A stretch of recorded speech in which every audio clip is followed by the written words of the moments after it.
صل على سيدنا محمد النبي الأمي وعلى آله وصحبه وبارك وسلم. قال الله تعالى في القرآن العظيم وهو أصدق القائلين: أعوذ بالله من الشيطان الرجيم. يا أيها الذين آمنوا اتقوا الله حق تقاته ولا تموتن إلا وأنتم مسلمون. وقال تعالى في آية أخرى: يا أيها الذين آمنوا اتقوا الله وقولوا قولا سديدا يصلح لكم أعمالكم ويغفر لكم ذنوبكم ومن يطع الله ورسوله فقد فاز فوزا عظيما. عباد الله، أوصيكم ونفسي بتقوى الله وطاعته فقد فاز المتقون. Hadirin jamaah Jumat yang dimuliakan Allah Subhanahu wa taala. Hari berganti, musim berubah, tapi sebenarnya isi dunia ini itu-itu saja. Dia makhluk yang biasa-biasa saja, tapi karena ibadahnya banyak, maka dia sejajar, selevel, setara dengan para malaikat. Lalu kemudian Allah memerintahkan semua malaikat bersujud kepada Adam. A'udzubillahi minasyaitonir rajim. Wa idz qulna lil malaikati isjudu li Adam. Sujudlah wahai para malaikat kepada Adam. Fasajadu, semua bersujud, illa iblis, kecuali dia. Dia tidak mau bersujud kepada Adam. Dia bukan malaikat. Dalam surat Al-Kahfi dikatakan kana minal jinni, dia berasal dari kalangan jin. Fafasaqa an amri rabbih, dia melawan perintah Allah. Dia bukan malaikat. Yang diperintahkan bersujud kepada Adam adalah malaikat. Lalu kenapa dia ikut bersama malaikat? Karena ibadahnya hebat, tapi kemudian dalam hatinya ada rasa hasad, karahatun ni'mah alal mun'ami alaih. Tak senang melihat Adam mendapatkan nikmat. Sakit hatinya melihat Adam, makhluk yang baru saja diciptakan, mengapa tiba-tiba dia lebih mulia? Allah bertanya kepadanya, bukan karena Allah tak tahu, Allah Maha tahu. Allah hanya ingin memberitahu kepada siapa yang tak tahu dan tak mau tahu. Ma mana'aka alla tasjuda li Adama idh amartuk? Kenapa kau tak mau bersujud kepada Adam ketika aku perintahkan semua malaikat bersujud? Bangkit egonya. Ana khairum minhu, aku lebih mulia daripada dia. Khalaqtani min nar, kau ciptakan aku dari api. Wa khalaqtahu min tin, sedangkan dia kau ciptakan dari tanah. Ana khairum minhu, aku lebih baik, aku lebih hebat, aku lebih agung, aku lebih mulia daripada dia. Hari berganti, musim berubah. Cerita belum selesai, maka Allah ciptakan makhluk yang baru bernama Habil. Habil lahir dengan kembaran yang biasa-biasa. Kabil lahir dengan kembaran yang cantik jelita. Maka tidak boleh menikah dengan saudara kandung satu kembaran. Menikah dengan orang lain, belum ada makhluk lain. Yang ada hanya Adam, Hawa, Kabil dan Habil. Maka ketika diperintahkan Allah untuk menikah silang, kembaran Kabil menikah dengan kembaran Habil, maka saat itulah egonya datang, melawan dia perintah Allah Subhanahu wa taala. Mengapa aku mesti menikah dengan kembaran Habil? Kenapa aku tidak menikah dengan kembaranku yang lebih cantik, yang lebih baik, yang lebih bagus, yang lebih rupawan? Melawan perintah Allah Subhanahu wa taala. Dia ambil batu besar, dia timpakan ke kepala Habil. Apa kata Habil? La imbasatta ilayya yadaka litaqtulani ma ana bibasiti yadiya ilaika liaqtulak. Kau timpakan batu besar itu ke atas kepalaku, wahai saudaraku Kabil, aku tidak akan membalas. Inni akhafullah, aku takut kepada Allah Subhanahu wa ta'ala. Dia tidak membalas bukan karena dia lumpuh, Dia tidak membalas bukan karena dia lemah. Inni akhafullah, aku takut kepada Allah Subhanahu wa ta'ala. Cerita berlanjut. Kabil khilaf, Kabil silap, Kabil membunuh Habil. Setelah dia membunuh saudaranya itu, man qatala nafsan bighairi nafsin aw fasadin fil ardi faka'annama qatalan nasa jami'a. Maka sejak itu, siapa saja yang membunuh di atas dunia ini, Kabil mendapat limpahan dosa jariah, karena dialah sumber inspirasi pembunuhan pertama kali, dan dia dianggap membunuh semua manusia. Lalu kemudian selesaikah cerita di atas dunia? Tidak. Cerita itu berlanjut. Kabil sang pembunuh pertama itu ternyata merasa lemah. Dia tidak tahu bagaimana cara menanam, mengkebumikan Habil. Faba'afallahu ghuraban liyuriyahu kaifa yuwari sawata akhi. Allah kirimkan seekor burung gagak memberikan contoh bagaimana mengubur saudaranya. Kabil mengamati, oh begitu ternyata cara mengubur. Akhirnya dia pun menguburkan Habil, dan dia termasuk orang yang menyesal. Sejahat-jahatnya Kabil, dia masih membunuh dan dia mengubur saudaranya. Sejahat-jahatnya Kabil, dia membunuh dan setelah itu dia menyesal. Tapi anak cucu Kabil lebih kejam. Sesudah membunuh, dia tidak ikut menguburkan. Sesudah membunuh, dia justru membuat fitnah. Setelah membunuh, tak ada rasa menyesal dalam hatinya. Karena jabatan, karena kekuasaan, karena dunia yang hanya setengah sayap nyawa. Dunia belum selesai. Dunia terus berlanjut dengan cerita-cerita yang baru. Hari berganti, musim berubah. Datanglah seorang laki-laki yang gagah perkasa. Semua dunia tunduk di bawah tapak kakinya. Dan dia berkata, Arabbun ghairi, adakah Tuhan selain aku? Sampai pada puncak kekuasaan dia berkata dalam hatinya, akulah Tuhan. Dan setelah itu dia bertanya, Arabbun ghairi, adakah Tuhan selain aku? Semua orang takut kepadanya. Semua orang bersimpuh sujud. Tak ada satupun makhluk yang berani menjawab, ada dia, Allah selain engkau. Yang berani hanya seorang laki-laki bernama Ibrahim alaihissalam. Untuk menyembah Tuhan yang besar bernama Namruz itu, maka dibuatlah patung-patung berhala sebagai perantara. Ibrahim alaihissalam walaupun sendiri dia gagah berani, karena dia merasa bersama dengan Allah. Semua makhluk kecil di hadapannya. Jika kau bersama dengan Allah, maka kebesaran Allah menghilangkan rasa takut dari dalam hati.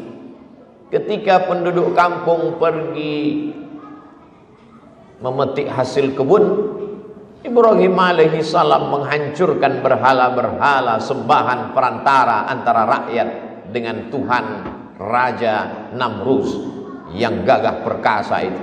Setelah pulang mereka tahu, tanpa mencari orangnya mereka sudah tahu, karena memang kebenaran hanya dipegang satu orang.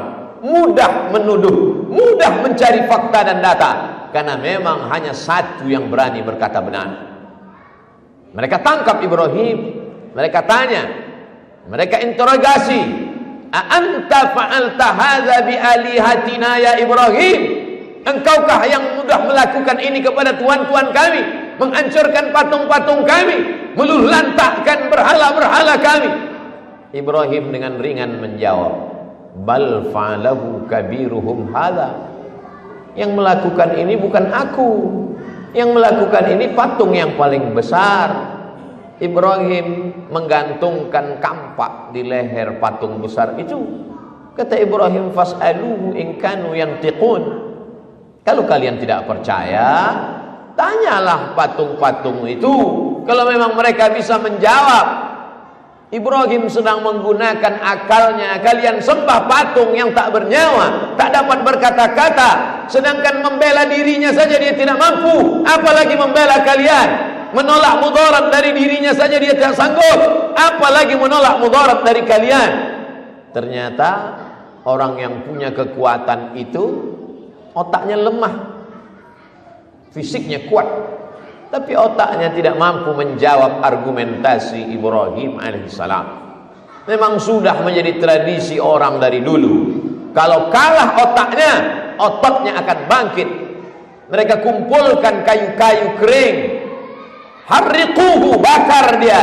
Karena kalau kita ajak berdebat, kita ajak menggunakan pikiran, kita tidak akan pernah menang.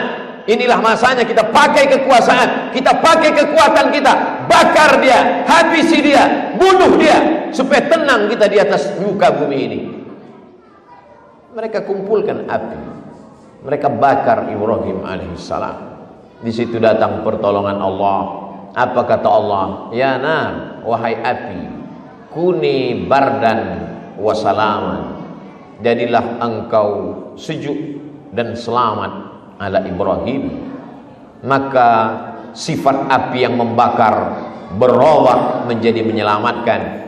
Mukjizat pertolongan itu datang di akhir cerita. Masa Hakabil sudah selesai, masa Namrus sudah habis, tapi dunia masih mendatangkan cerita-cerita baru. Maka datanglah seorang yang membangun peradaban dunia. Bahkan salah satu peninggalannya sampai hari ini menjadi salah satu keajaiban dunia. Lalu kemudian suatu malam dia bermimpi. Dalam mimpinya dia melihat anak kecil menarik mahkota dari kepala. Dia terbangun, dia tersentak, dia terkejut. Dia kumpulkan para pembisik penasehatnya. Hai para penasehat, malam tadi aku bermimpi ada anak kecil menarik mahkotaku. Apa takwil arti makna mimpiku ini? Kata penasehatnya, tahun ini lahir sesosok anak bayi dan dia akan merampas kekuasaanmu. Laki-laki itu bernama Fir'aun. Dia merampas kekuasaanmu, Fir'aun. Fir'aun ketakutan. Takut Fir'aun hanya 10%. Ketakutannya lebih gila setelah mendengar pembisik-pembisiknya.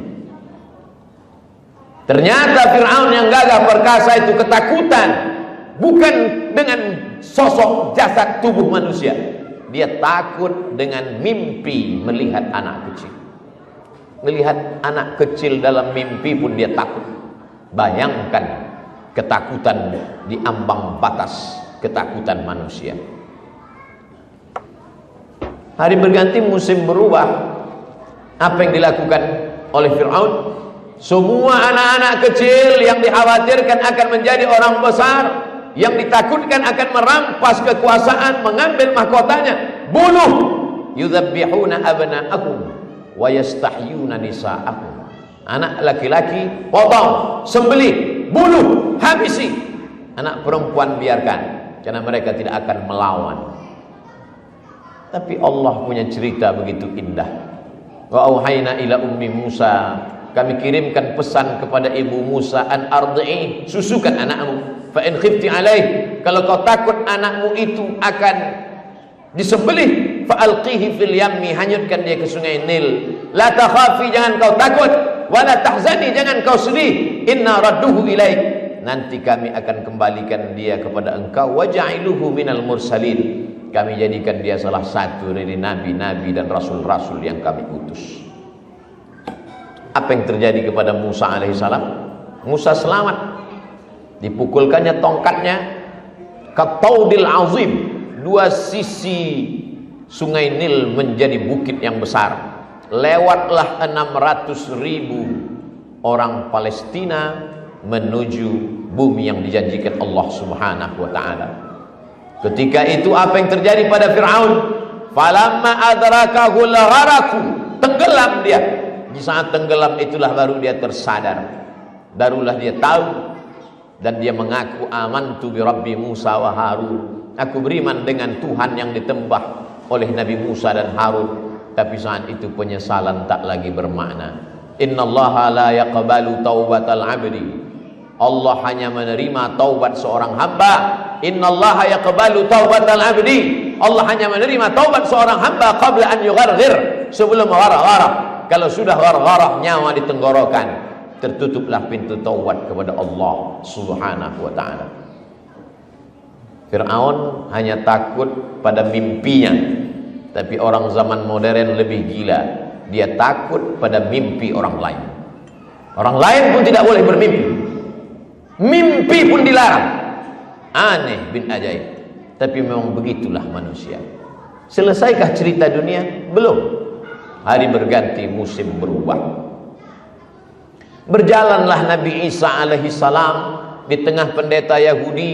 Nabi Isa bertanya, wahai para pendeta Yahudi, mengapa ikan ini mati? Mengapa ikan ini busuk? Kata mereka, karena ikan ini sudah mati, maka dia jadi busuk. Dia berulat, dia dikerubungi lalat.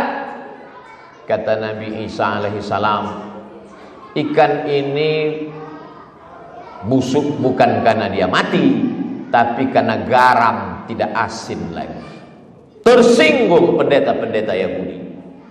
Dikatakan bahwa dia mati, buktinya ada ikan yang tidak busuk. Lalu kenapa ikan itu membusuk berulat? Karena garam tidak asin lagi. Yang dimaksud Nabi Isa alaihissalam, garam tidak asin adalah ulama-ulama yang jahat, yang tidak lagi bisa menyelamatkan umat dari lalat, dari ulat yang membusukkan ikan. Tersinggung pendeta Yahudi, marah mereka kepada Nabi Isa alaihissalam. Tentara menangkap Nabi Isa alaihissalam. Ada satu di antara murid itu yang menjadi pengkhianat, namanya Yudas Iskariot. Hanya karena dengan 300 keping uang emas dia hilangkan kehormatan dirinya. Allah membantah, wa ma qataluhu, mereka tidak berhasil menangkap Isa. Wa ma salabuhu, mereka tidak berhasil menyalib Isa. Walakin syubbiha lahum, tapi ada orang lain yang wajahnya diserupakan dengan Nabi Isa alaihissalam. Itulah murid pengkhianat. Seorang pengkhianat hukumannya hanya layak untuk mati di palang salib. Itu yang terjadi. Hari berganti, musim berubah, cerita dunia belum berganti. Masih antara kebaikan dengan keburukan. Datanglah Sayyidina wa Maulana Muhammad sallallahu alaihi wasallam. Mereka sayang kepadanya. Mereka yang menggelarnya Al-Amin, orang yang amanah, orang yang jujur, orang yang baik, orang yang dermawan. Ketika dia menjadi nabi, mereka bingung mau memperoloknya dengan apa. Karena 40 tahun hidup bersama mereka, mereka yang menggelarnya orang baik, mereka yang menggelarnya orang jujur. Namanya Muhammad, terpuji. Gelarnya Al-Amin, jujur dan amanah. Muhammad Al-Amin. Maka mereka bingung untuk merubahnya. Di mana makhluk yang terpuji dan amanah itu? Sebusuk-busuk hati mereka, sejahat-jahatnya mulut mereka, mereka tetap mengatakan, di mana orang terpuji dan amanah dan jujur itu? Karena memang dari kecil mereka menggelarnya Al-Amin. Kesombongan dan keangkuhan mengalahkan hati nurani mereka. Akhirnya mereka memerangi Muhammad sallallahu alaihi wasallam. Tapi Allah memenangkannya. Kalau sudah Allah memenangkan engkau, la in ijtama'atil ummatu, berkumpul orang satu dunia, ala ayyadurruka bi syai'in, untuk memudaratkanmu, untuk membunuhmu, untuk memenjarakanmu, untuk mencabut nyawamu, la yadurruka illa bi syai'in qad kataballahu alaik. Mereka tidak akan mampu memudaratkanmu kecuali memang sudah ditetapkan Allah Subhanahu wa taala. Kalaupun kau mati syahid. Kalaupun kau terluka, kalaupun kau terpenjara, maka kau tetap mulia dalam catatan para malaikat. Mereka tetap hina karena mereka memperturutkan hawa nafsu dan melawan kuasa Allah Subhanahu wa taala. Berakhirkah cerita dunia? Belum. Kita tinggal memilih apakah masuk dalam kelompok Adam atau kelompok iblis. Apakah ingin masuk dalam kelompok Habil atau menyatu dengan kelompok Kabil? Apakah ingin bersama Namrus atau justru berpegang kepada Ibrahim? Apakah ingin bersama Fir'aun atau ingin bersama Musa? Apakah ingin bersama Muhammad sallallahu alaihi wasallam atau bersama di neraka jahanam bersama Abu Jahal, Abu Lahab dan musuh-musuh Allah subhanahu wa ta'ala. Barakallahu li wa lakum fil Qur'anil azim wa nafa'ani wa iyyakum bima fihi minal ayati wa dzikril hakim wa taqabbala minni wa minkum tilawatahu innahu huwal ghafurur rahim.